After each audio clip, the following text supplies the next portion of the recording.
Boa noite, irmãos. A graça e a paz do nosso Senhor e Salvador Jesus Cristo, amém? Amém.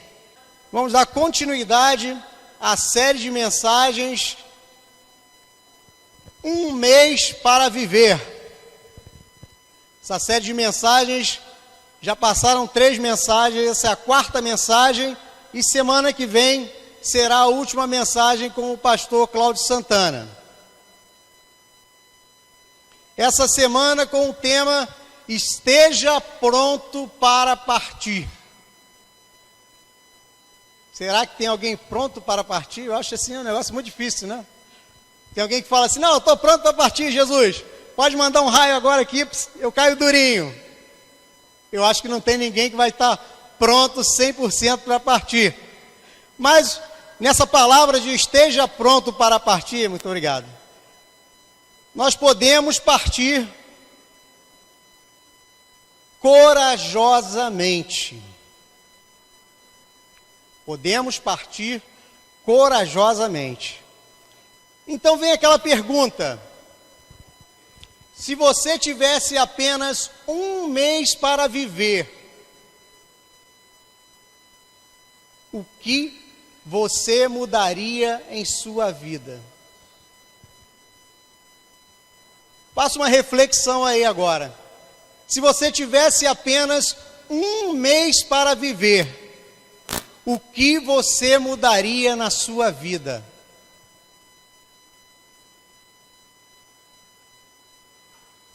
Jesus anuncia para você em sonhos, chegou lá. Um mês, meu irmão, que você tem para viver. O que você vai fazer da sua vida nesse mês? Tanta coisa que a gente pensa. Poderia ter feito isso diferente, a partir de agora eu vou fazer dessa forma. Eu estava fazendo assim, estava brigado com alguém da família, a partir de hoje vou me reconciliar. Estava assim, parecia até jogo de dama na igreja, né? Dia vou, outro dia não vou, dia vou, outro dia não vou. A partir de agora eu vou todo dia, vou toda hora, todo momento. Se tivéssemos apenas um mês para viver, o que nós mudaríamos na nossa vida? Será que nós passaríamos a conversar mais com Deus? Que às vezes na correria do dia a dia, no trabalho, na escola, na faculdade, cuidando dos filhos, nós temos falado pouco com o nosso Deus. Será que se nós soubéssemos que nós teríamos um mês para viver, nós falaríamos mais com o nosso Deus?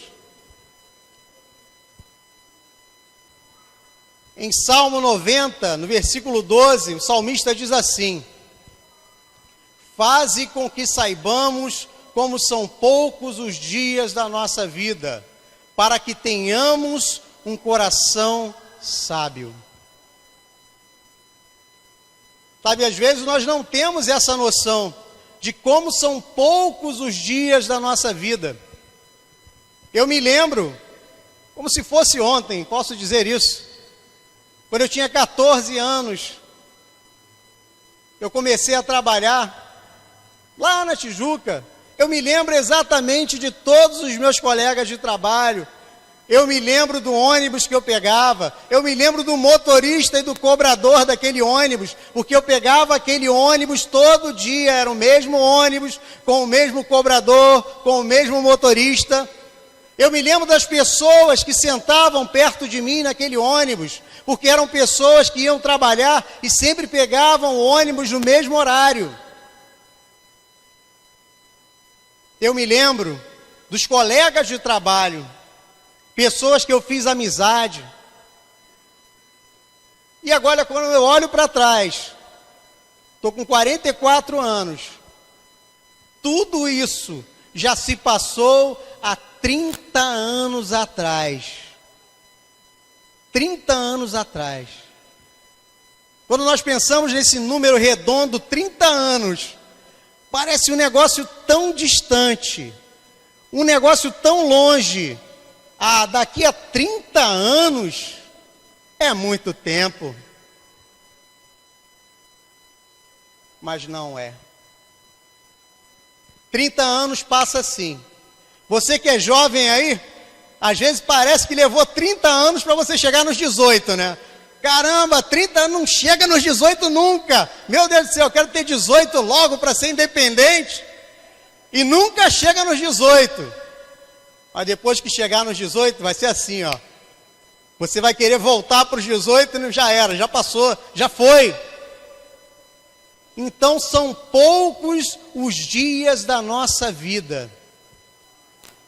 Então o salmista aqui ele pede: faze com que saibamos como são poucos os dias da nossa vida, para que tenhamos um coração sábio. Sabe quando cai a ficha para nós? Que agora já caiu a minha ficha, né? Com 44 anos eu sei que para os 70 vai ser assim também. Já caí, quando cai a nossa ficha, nós passamos a valorizar cada dia da nossa vida, cada pessoa que nós conhecemos, cada culto que nós damos ao nosso Deus, cada momento em que nós podemos estar aqui na casa do Senhor, adorando, engrandecendo o seu nome. Porque tem muitas pessoas que queriam estar aqui, mas não podem, não conseguem. Então valorize a cada dia, a cada momento que você tem com a sua família, com os seus filhos, com os seus pais. Quanta gente que suas tarefas do dia, sua correria do dia, não conseguia dar um abraço no pai ou na mãe, e hoje em dia já não tem mais esse pai ou essa mãe para dar um abraço. Então abrace quem ainda está perto de você, abrace quem está próximo de você, abrace o seu filho, a sua filha, aquele seu amigo querido, porque os dias da nossa vida passam muito rápido. No próximo slide, não ignore o fato de que a sua vida terá um fim. Quando nós somos jovens, parece que nós ignoramos isso, né? Eu lembro quando eu tinha lá os 20 e poucos anos, e pensar em morrer que nada, isso aí era coisa longe, era coisa distante. É claro que eu não fazia doideira, né? Eu sempre fui controlado para não fazer besteira. Mas pensamento de morte na minha cabeça era um negócio muito distante. Eu sempre morei aqui no bairro, mas a minha família sempre foi lá do Nordeste, né? Minha mãe é nordestina e nós não convivemos com a nossa família. Então era só aquele grupinho ali unido. Eu, minha mãe e meus 2 irmãos, todo mundo jovem, todo mundo com saúde, né? Depois nasceram os meus sobrinhos também, todo mundo jovem, todo mundo com saúde. Nós não convivemos com o restante da família. Então, quando acontecia uma morte na família, chegava por carta, né? Chegava por carta, e mais tarde, quando começaram os celulares a ficar comuns na nossa mão, alguém ligava para a gente para avisar. Mas era um negócio assim, parecia intangível, um negócio irreal na nossa vida. Então, o pensamento de morte sempre foi um pensamento longínquo na nossa vida. E nós precisamos ter esse pensamento em mente. Porque não é porque nós somos jovens que nós vamos durar muitos anos. Não. Não. Basta nós atravessarmos uma rua no sinal vermelho que o nosso fim pode chegar. Jesus pode nos chamar para perto dele. Então, a cada dia, a cada momento, nós precisamos pensar que este pode ser o último dia das nossas vidas. Nós precisamos pensar que este pode ser o último culto que nós damos ao nosso Deus. Nós precisamos pensar que aquele familiar que está lá na nossa casa, em que nós brigamos, que nós discutimos, pode ser que você nunca mais o encontre. No Salmo 90:10 diz assim: os anos da nossa vida chegam a 70, ou a 80 para os que têm mais vigor. Entretanto, são anos difíceis e cheios de sofrimento, pois a vida passa depressa e nós voamos. Mas em Eclesiastes 12, no versículo 1 diz assim: lembre-se do seu Criador nos dias da sua juventude, antes que venham os dias difíceis e antes que se aproximem os anos em que você dirá: não tenho satisfação neles. Então lembre-se do seu Criador no dia da sua juventude, nos anos da sua juventude. Agora, pastor Robson, mas eu já passei dos 50, eu já estou nos 60, como é que eu vou lembrar de Deus no dia da minha juventude? Olha, a juventude, ela não está só no corpo, a juventude, ela está na mente. Eu conheço muito jovem velho chato, mala, e conheço muito velho jovem, alegre, está sempre louvando, sempre cantando, sempre com alegria, sempre dando a paz do Senhor, sempre cumprimentando, sempre dando um carinho, dando um abraço. Então a cada momento, a cada dia, nós podemos ser jovens. Você pode ser jovem, eu posso ser jovem. Lembra lá do Chaves? Ser jovem ainda, jovem ainda. Nós podemos ser jovens. Então, lembre-se do seu Criador nos dias da sua juventude. Tenha uma mente jovem. Que a pior coisa que tem é um jovem velho, um jovem chato, jovem mala. Você chama para ir para a igreja? Ah, não quero. Você chama, sei lá, para passear? Não quero. Só quer ficar na internet, no celular o tempo todo. Coisa mais irritante, não é? Em vez de aproveitar a vida. Eu conheço muito idoso que aproveita a vida. Faz aula de zumba e participa de bailinho da terceira idade. São pessoas alegres. Estão sempre ali se comunicando com todo mundo. Na minha família, tem lá o pessoal que manda assim, agora com grupos de WhatsApp da família. Estão sempre mandando um bom dia, sempre mandando uma mensagem, sempre mandando um parabéns no dia do aniversário. Lembre-se do seu Criador nos dias da sua juventude. E quando nós lembramos do nosso Criador, olha só o que nós fazemos. Nesses slides aqui, diz assim, próximo slide, por favor.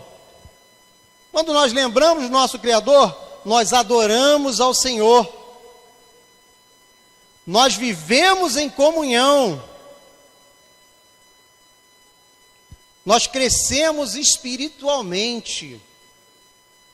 Nós somos seres tricotômicos. Somos corpo, alma e espírito. Nós precisamos cuidar do nosso corpo. Nós precisamos cuidar da nossa mente. E também do nosso espírito. Como é que nós cuidamos do corpo? Comendo coisas saudáveis, fazendo exercício físico. E eu voltei para a academia, já tem um mês, hein? Daqui um tempinho já estou fininho de novo. Como é que nós cuidamos da nossa mente? É lendo a palavra de Deus, é estudando a palavra de Deus, é meditando a palavra de Deus, é de dia e de noite, não se desviando nem para a direita nem para a esquerda. É assim que nós cuidamos da nossa mente. E como é que nós cuidamos do nosso espírito? Quando nós oramos e conversamos com Deus, quando nós temos comunhão com o nosso Deus. Então nós crescemos espiritualmente quando nós falamos com o nosso Deus. Pastor Cláudio Santana esses dias falou aqui, jejuar está em desuso. Quantas pessoas você conhece que tem jejuado? E faça uma reflexão consigo mesmo. Quantas vezes você tem jejuado e orado? É algo que tem caído em desuso no meio da igreja de Cristo. Porque o jejum e a oração é para a sua consagração, para a sua intimidade com Deus.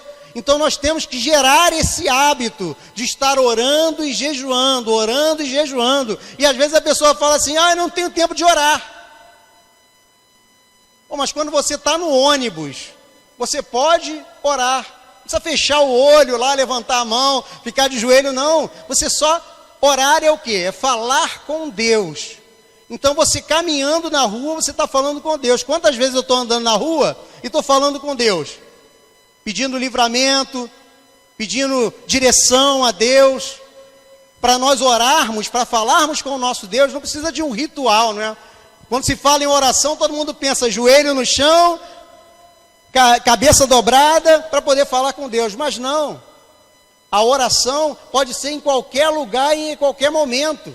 Então fale com o nosso Deus. Outra coisa, de quando nós lembramos o nosso Deus, nós servimos ao outro, nós servimos ao próximo. E eu acho tão legal aqui na igreja o dia do sopão, né? Tem a distribuição do sopão. Eu acho isso aí uma atitude tão legal, porque é outra coisa que está em desuso, sabe? Nós pensarmos no nosso próximo, na nossa comunidade, no nosso bairro. Então, quando nós temos ações sociais, nós estamos pensando no próximo. Quando nós entregamos os nossos dízimos e as nossas ofertas aqui na igreja, nós estamos pensando no irmão que está sentado aí do lado. Porque com esses dízimos e essas ofertas, são comprados os ventiladores, quem sabe futuramente ar-condicionados. É feita a reforma da fachada da igreja. Olha só como é que essa igreja está linda por dentro. Porque você pensou no seu próximo. Você sendo fiel a Deus, entregando os seus dízimos e as suas ofertas, você está pensando também no seu próximo. Aquele bebedouro lá embaixo, água geladíssima, num calor desse. É feito quando você é fiel a Deus e pensa no seu próximo. E quando nós lembramos do nosso Deus, é a nossa missão. Atraímos pessoas para Jesus. Quando nós lembramos do nosso Deus, nós atraímos pessoas para Jesus. E não é sendo aquele mala que fica falando o tempo todo lá, vamos na igreja, vamos na igreja, vamos na igreja, vamos na igreja, vamos na igreja. Não. Quando nós atraímos pessoas para Jesus, através do nosso testemunho. Quando nós somos cristãos, fiéis à palavra de Deus, quando nós cuidamos do nosso próximo, nós estamos atraindo pessoas para Jesus. Ah, pastor, mas eu não sei falar, eu não sei pregar, eu não sei esse negócio de dar versículo. Não precisa de nada disso. Se a pessoa vir Jesus na sua vida, ela vem para Jesus. Mas se você só vive quebrando pau com todo mundo, só vive arrumando confusão com todo mundo, é problemático, só vive trocando de emprego, aí você vai lá no emprego anterior do cara, vem cá, fulano saiu daqui por quê? Esse cara aí é problemático, aí a empresa liga ele manda o currículo para outra empresa, a empresa liga para saber, não contrata não, que é problema. Aí não tem como, né? Mas quando você segue os preceitos de Jesus, você atrai as pessoas também. Amém? Então vem aqui duas perguntas para nós. A primeira pergunta é essa aqui. Qual tem sido a sua influência sobre os que te cercam? Qual tem sido a sua influência? Você tem sido um crente chuchu ou um crente sal da terra? Você tem influenciado ou você está sendo influenciado? No Salmo 1, versículo 1 diz assim: Bem-aventurado o homem que não anda segundo o conselho dos ímpios, nem se detém no caminho dos pecadores, nem se assenta na roda dos escarnecedores. Antes tem o seu prazer na lei do Senhor, e na sua lei medita dia e noite. No Salmo 1, versículo 3 diz assim: Pois será como árvore plantada junto a ribeiros de águas, a qual dá fruto no tempo certo, e suas folhas não murcham. Tudo o que ele faz prospera. Qual tem sido a sua influência no meio em que você convive? Qual tem sido a sua influência? Você tem sido o crente sal da terra, o crente que tempera, o crente que leva uma palavra, o crente que ora? Que em vários lugares é assim, quando o crente ele é sal da terra, quando acontece um problema, mesmo aquelas pessoas que não querem saber de Deus, quando o problema acontece, irmão, ora por mim, irmão, por favor, estamos passando uma dificuldade, tem como o irmão orar por mim? tem como a irmã orar por mim? Quando nós somos sal da terra, as pessoas de fora, elas reconhecem Jesus na nossa vida. Você não precisa falar nada. Não precisa falar nada. Não precisa perturbar ninguém. Nada. Mas quando você é sal da terra, as pessoas reconhecem Jesus na sua vida. Diz aqui, tudo que ele faz prospera. Tudo que você faz prospera. Lembra de José? Ele foi jogado lá no cárcere. Primeiro passou na casa de Potifar como escravo. Administrou tudo, foi bem no negócio. Depois caiu no cárcere. Também foi bem lá no cárcere. Mas ninguém vê ele fazendo campanha, fazendo nada. Não, ele simplesmente era um servo de Deus, fiel a Deus. E tudo que ele faz prospera. Abraham Lincoln diz assim: não se preocupe quando você não for reconhecido, mas se esforce para ser digno de reconhecimento. Exatamente o que aconteceu com José. Ele se esforçou para ser digno de reconhecimento. Reconhecimento de quem? De Deus. Não importa se seus colegas de trabalho às vezes falam mal de você, o crentinho, o bobão, Bíblia, ou Bíblia. O importante é que Deus te reconhece. Em 1 Timóteo 4,12 diz assim: seja exemplo dos fiéis na palavra, no trato, no amor, no espírito, na fé e na pureza.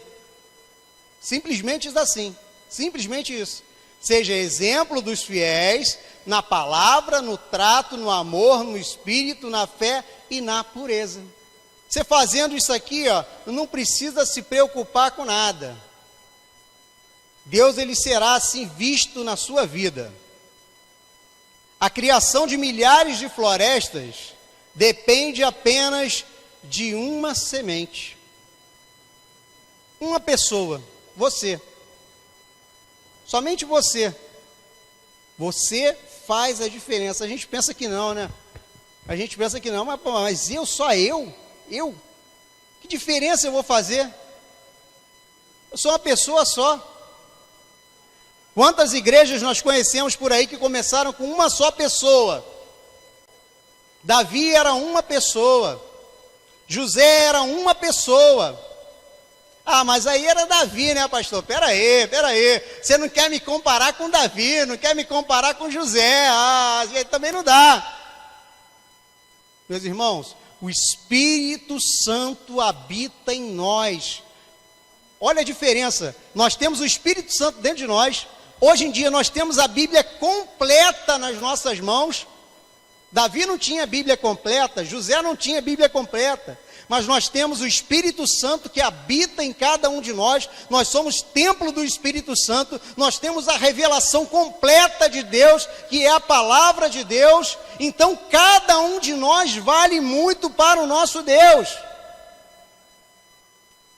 Então faça essa reflexão aí. Se faltasse apenas um mês para você viver, o que você mudaria na sua vida? Ah, mas eu sou tão pequenininho. Davi também era.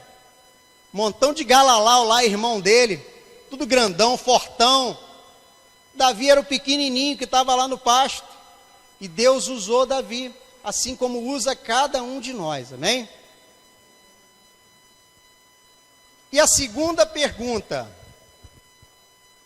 o que você tem escolhido? Obediência ou desobediência?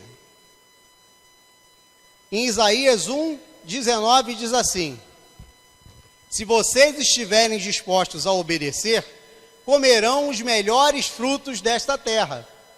Mas se resistirem e se rebelarem, serão devorados pela espada, pois o Senhor é quem fala. É o Senhor que está falando. A obediência gera vida, e a desobediência gera a morte. E em Efésios 5:15 diz assim: tenham cuidado com a maneira como vivem, que não sejam como insensatos, mas como sábios, aproveitando ao máximo cada oportunidade, porque os dias são maus. Portanto, não sejam insensatos, mas procurem compreender qual é a vontade do Senhor. Quando nós buscamos a vontade do Senhor, quando nós buscamos ser obedientes ao Senhor, o nosso Deus trabalha na nossa vida, meus irmãos. Sabe, se faltasse apenas um mês para nós vivermos,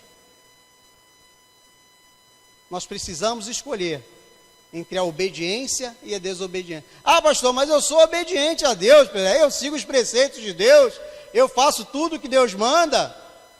A palavra de Deus diz: medita na minha palavra de dia e de noite. Será que nós temos meditado na palavra de Deus de dia e de noite? Não temos feito isso. Se nós não temos feito isso, nós temos sido desobedientes ao nosso Deus.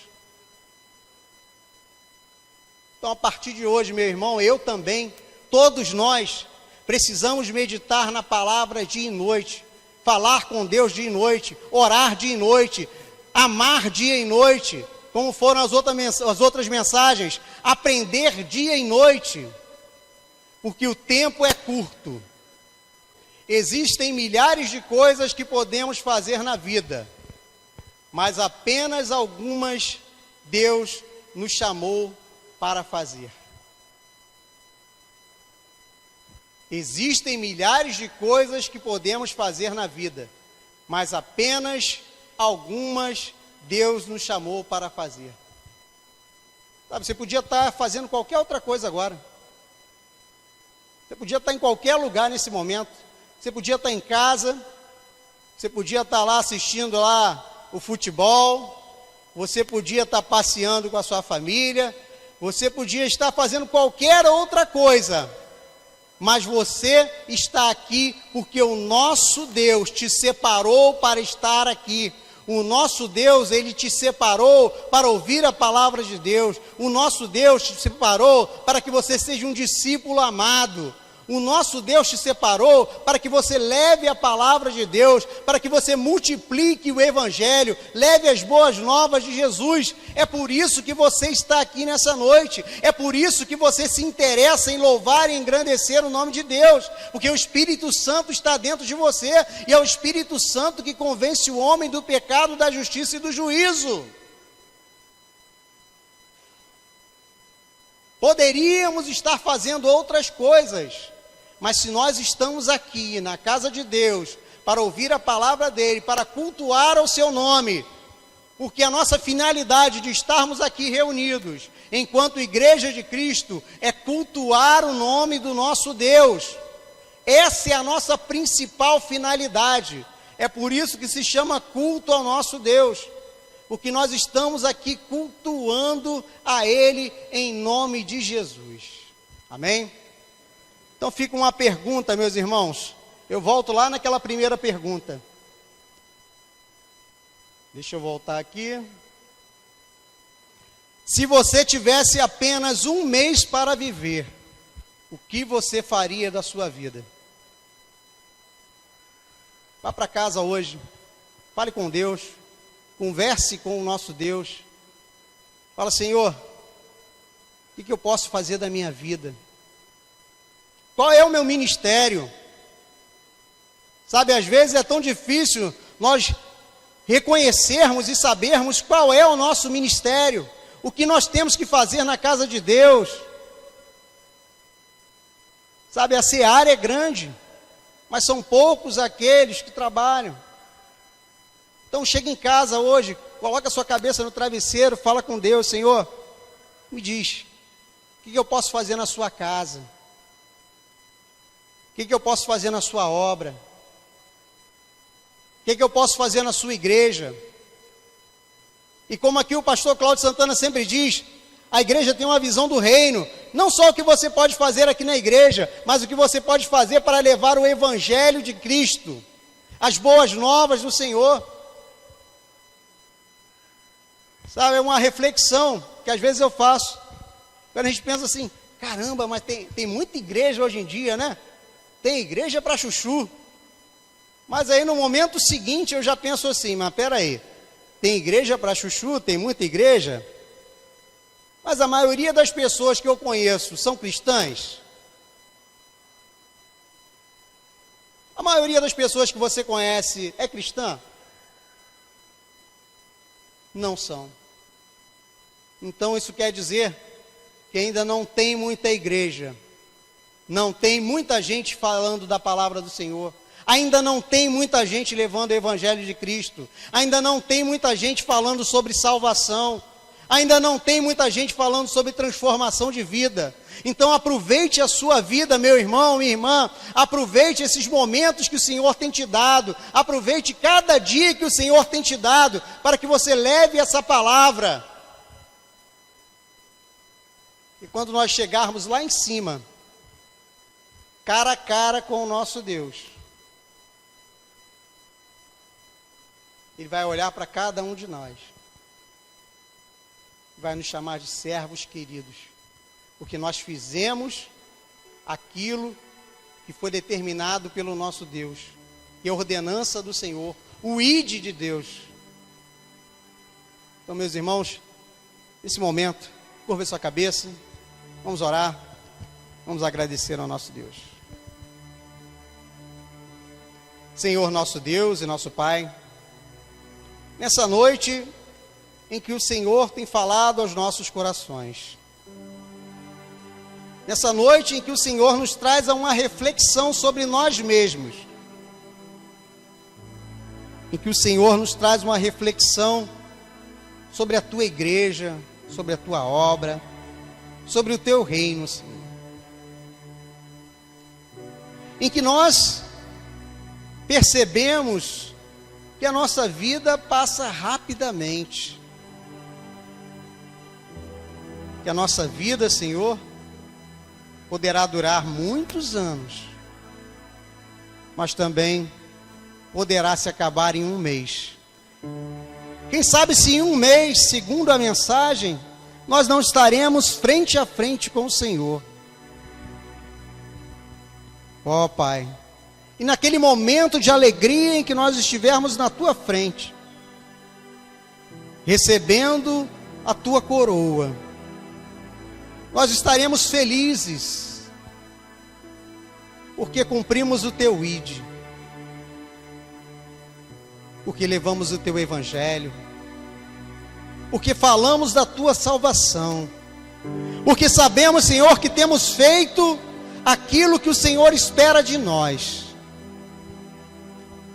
Então nessa noite, Senhor, toca nossas mentes, nosso coração, e venha transformar cada um de nós, venha nos aprimorar, venha nos melhorar, Senhor, para aquele que pregue, pregue melhor, para aquele que louve, louve melhor, para aquele que dá testemunho, que dê testemunhos melhores ainda, Senhor.